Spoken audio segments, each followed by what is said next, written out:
Hello, Kevin. Before anything, thank you very much for your time and patience here. I decided to make a little clip so it might help just illustrating what I'm up to and what sort of reasons that I've been thinking what I've been thinking.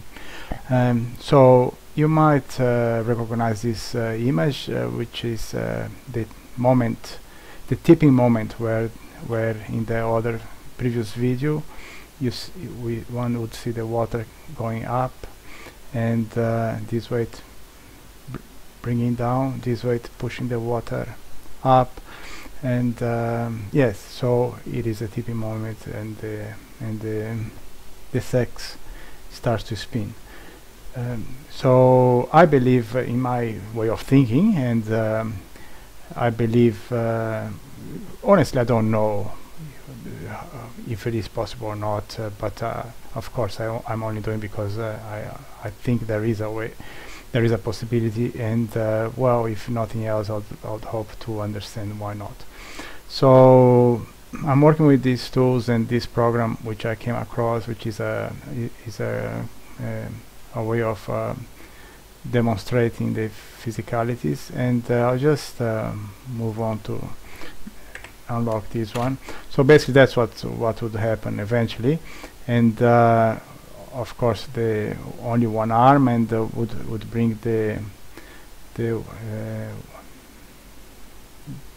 center of mass to the bottom, or the concentration of mass at more or less the bottom. Just speed up a bit, somewhere around there, and I'll reduce the, I'll show behind what I have done here.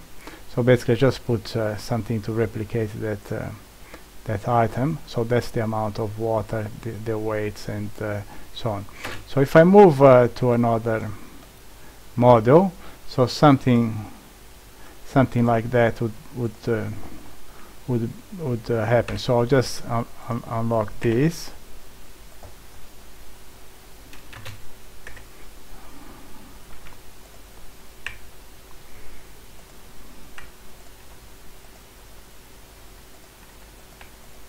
I made quite a few of those by mistake. I'll just delete some of them, but eventually, so the idea is my idea would be to have 6 of those arms, so each arm interconnected, and of course I'm still learning how to use this program, and I haven't been able to connect and make the use of fluids and do it properly. So I'm just studying how the weights would behave, but basically let's say 6 sacks full of water would eventually bring the whole thing to something like that.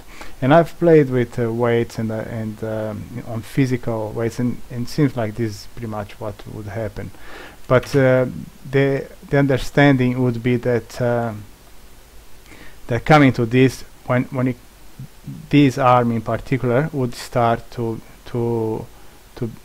activate, or this weight would be enough to push the water, and this bring the water up, and so basically what I managed to do is something like that. So I'll clean up this and play again.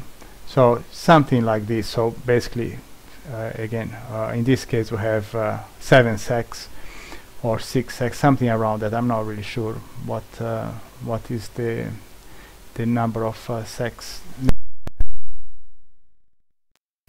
but in my understanding, this amount of water eventually would come to this stage, and the weight would push the water down and go to the upper sack, and the same process would occur.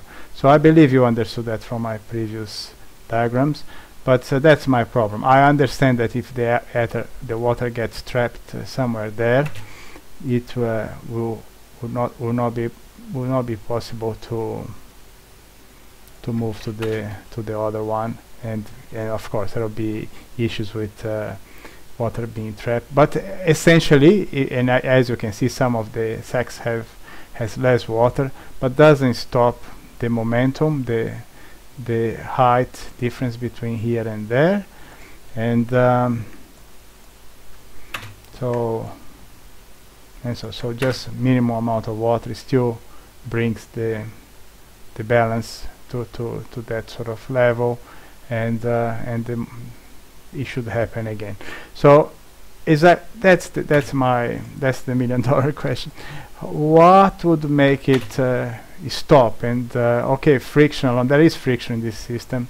There is air. I can control the air in here, and I can control the friction and amount of through the air and friction on the actual system. Now I will stop this, and what I would like to do is to show you another, because in here I have a problem. The atmospheric pressure is not computed. We have airflow but not pressure on the system, and I cannot produce vacuum or absence of air in any of the sacks. So there is a problem with this model, and I cannot really do what I intend to do in reality. So I have to show you something else that I came up with, which sort of makes up for the lack of atmosphere. So I'll just have to open another file. I'll stop this now.